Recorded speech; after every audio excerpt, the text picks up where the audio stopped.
হরে কৃষ্ণ। প্রিয় দর্শক, বহু ভক্তগণ একাদশীর আবির্ভাব ও বৈশিষ্ট্য সম্বন্ধে জানতে চান। সেই কারণে পদ্মপুরাণের 14 অধ্যায়ের ক্রিয়াসাগর সার অংশ থেকে এই তথ্য উঠে এসেছে। একসময় জৈমিনী ঋষি নিজ গুরুদেবকে জিজ্ঞাসা করলেন, হে গুরুদেব, একাদশীর জন্ম কখন হয়েছিল এবং জন্মের উৎস কী ছিল? একাদশীর দিন উপবাস পালনের নিয়ম কী? দয়া করে এই ব্রত পালনের কী লাভ, কখন এই ব্রত উদযাপন করতে হবে তার বর্ণনা করুন। শ্রী একাদশীর অধিষ্ঠাত্রী দেবতা কে? একাদশীর নিয়ম পালন না করার অপরাধ কী? দয়া করে এ বিষয়ে কৃপা বর্ষণ করুন। শ্রীল ব্যাসদেব জৈমিনী ঋষির প্রশ্ন শুনে অপ্রাকৃত আনন্দ ধামে উন্নীত হয়ে বললেন, হে ব্রহ্মর্ষি জৈমিনী, একাদশী পালনের ফল প্রকৃত রূপে পরমেশ্বর নারায়ণে শুধু শুদ্ধভাবে বর্ণনা করতে সক্ষম, কিন্তু আমি তোমার প্রশ্নের সংক্ষিপ্ত উত্তর দেব। সৃষ্টির আরম্ভে পরমেশ্বর ভগবান পঞ্চমহাভূত দ্বারা স্থাবর ও অস্থাবর জীবগণকে পৃথিবীতে সৃষ্টি করলেন। সেইরূপ মানুষকে শাস্তি দেওয়ার উদ্দেশ্যে পাপ পুরুষকেও তিনি সৃষ্টি করলেন। এই পাপ পুরুষের অঙ্গ প্রত্যঙ্গ আদি নানা প্রকার পাপ কার্য দ্বারা গঠন করেছিলেন।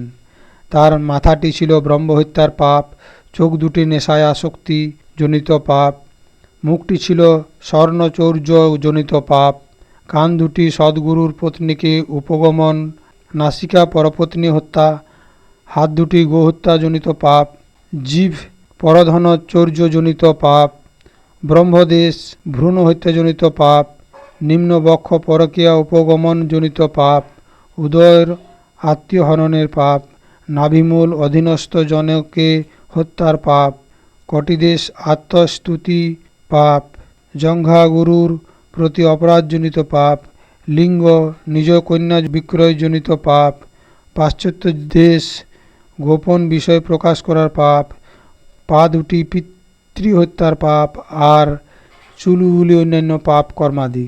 এই প্রকার একটি বিভৎস পাপময় জীব সৃষ্টি করেছিলেন। তার শরীর ঘোর কৃষ্ণবর্ণ, চোখ দুটি পীতবর্ণ। সে পাপীদের অতীব দুর্দশা দান করে। পরমেশ্বর ভগবান শ্রী বিষ্ণু এই পাপ পুরুষকে দেখে মনে চিন্তা করতে লাগলেন, আমি জীবগণের দুঃখ ও সুখের স্রষ্টা, আমি তাদের প্রভু, কারণ পাপ পুরুষ সৃষ্টি করেছি আমি। সে অসাধু, প্রতারক এবং পাপীদের দুঃখ কষ্ট দেয়। এখন এই পাপ পুরুষের নিয়ন্ত্রক সৃষ্টি করতে হবে। এই সময় ভগবান যমরাজ ও তার নানা প্রকার নরককে সৃষ্টি করলেন। মৃত্যুর পর পাপীদের যমরাজের নিকটে পাঠানো হবে এবং তিনি তাদের পাপ অনুসারে বিভিন্ন নরকে যন্ত্রণা ভোগের জন্য পাঠাবেন। এইরূপ ব্যবস্থা করে পরমেশ্বর ভগবান পক্ষীরাজ গরুড়ে চড়ে যমরাজের গৃহে উপস্থিত হলেন। যমরাজ বিষ্ণুকে দেখেই তাকে প্রণাম করলেন এবং স্বর্ণ সিংহাসনে বসালেন। পরমেশ্বর বিষ্ণু বসেই দক্ষিণ দিকে উচ্চ চিৎকার শুনতে পেলেন। আশ্চর্য হয়ে তিনি যমরাজাকে জিজ্ঞাসা করলেন, কোথায় এই চিৎকার হচ্ছে? যমরাজ উত্তর দিলেন, হে দেব, পৃথিবীর বিভিন্ন জীবগণ বিভিন্ন নরকে পতিত হয়েছে, তারা দুষ্কর্মজনিত ফল ভোগ করছে। এই বিভৎস চিৎকার তাদের কৃত দুষ্কর্মজনিত শাস্তির ফল।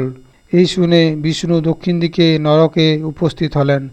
তাকে দেখে নরকবাসীগণ উচ্চস্বরে চিৎকার করে বলতে লাগলো, প্রভু আমাদের বাঁচান। পরমেশ্বর বিষ্ণুর হৃদয় তাদের দুর্দশা দেখে বিগলিত হল। ভগবান বিষ্ণু ভাবলেন, এদের সৃষ্টি আমি করেছি এবং আমার কারণে তারা কষ্ট ভোগ করছে। তারপর ব্যাসদেব বললেন, হে জৈমিনী, পরমেশ্বর ভগবান তারপর কি করলেন শোনো। করুণাময় পরমেশ্বর পূর্বের বিচারধারা পুনরায় চিন্তা করলেন। তিনি হঠাৎ একাদশী রূপে আবির্ভূত হলেন। নরকে জীবগণ একাদশী পালনের প্রতিজ্ঞাবদ্ধ হয়ে পাপ মুক্ত হল এবং বৈকুণ্ঠ ধামে উন্নীত হল। হে জৈমিনী, একাদশী পরমেশ্বর বিষ্ণু ও পরমাত্মার বিগ্রহে প্রভেদ নাই।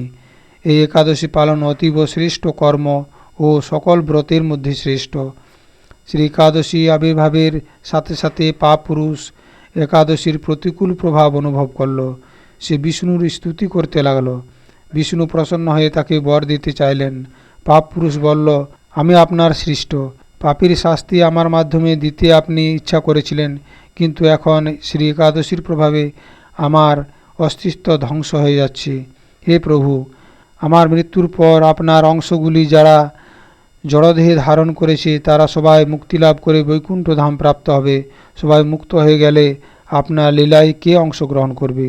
হে কেশব, আপনি যদি শাশ্বত লীলার প্রকাশ চান তাহলে একাদশীর ভয় থেকে আমায় বাঁচান। একাদশী তো আপনার বিগ্রহেরই বিস্তৃতি। একাদশীর ভয়ে আমি পালিয়ে মানুষ, পশু, কীট, পাহাড়, বৃক্ষ, স্থাবর অস্থাবর, জীবগণ, নদী, সমুদ্র, জঙ্গল, স্বর্গ, নরক, দেবতা ও গন্ধর্বগণের নিকটে যাই, কিন্তু শ্রী একাদশীর প্রভাবে মুক্ত স্থান খুঁজে পাই না। হে প্রভু, আপনি আমায় সৃষ্টি করেছেন, আমাকে এমন একটি স্থান দিন যেখানে থাকলে একাদশী ভয় থেকে মুক্ত হতে পারব। ব্যাসদেব জৈমিনীকে আরও বললেন, এইরূপ প্রার্থনা করে পাপ পুরুষ পরমেশ্বর বিষ্ণুর পাদপদ্মে নিপতিত হয়ে সে কাঁদতে লাগল। তারপর বিষ্ণু পাপ পুরুষের দুর্দশা দেখে হাসতে হাসতে বললেন, হে পাপ পুরুষ, ওঠো, কেঁদো না। একাদশীর দিন তোমার আশ্রয় কোথায় হবে মন দিয়ে শোনো। একাদশীর দিন তুমি খাদ্যশস্যে আশ্রয় গ্রহণ করবে, আর ভাবনা করো না, কারণ শ্রী একাদশী সেখানে বাধা সৃষ্টি করবে না। পাপ পুরুষকে এইরূপ বলে পরমেশ্বর বিষ্ণু অন্তর্ধান হলেন এবং পাপ পুরুষ নিজের কাজে লিপ্ত হল। সুতরাং সেই থেকে পরম লাভে চেষ্টাবান ব্যক্তিগণ একাদশীর দিন শস্য গ্রহণ করে না। বিষ্ণুর আদেশে জড়জগতে সকল প্রকার পাপকর্ম একাদশীর দিন খাদ্যশস্যে আশ্রয় গ্রহণ করে। একাদশী পালন করলে সকল প্রকার পাপ থেকে মুক্তি লাভ করা যায় এবং কখনো নরকগামী হতে হয় না। এক মুষ্টি শস্য খেলে কোটি ব্রহ্ম হত্যার পাপ। একাদশী যারা পালন না করে তারা তো পাপীর অধম। ক্ষত্রিয়, বৈশ্য, শূদ্র নির্বিশেষে একাদশী পালন করা অবশ্য করণীয়। ইহাই বর্ণাশ্রমের ভিত্তি। একাদশী পালন করলেই সমস্ত পাপ নাশ হয় এবং অবশ্যই বৈকুণ্ঠ ধাম লাভ করা যায়। প্রিয় দর্শক, আপনি যদি আমার চ্যানেলে নতুন হয়ে থাকেন তবে চ্যানেলটি সাবস্ক্রাইব করে সঙ্গে থাকুন এবং লাইক, কমেন্ট ও শেয়ার করতে ভুলবেন না। ধন্যবাদ।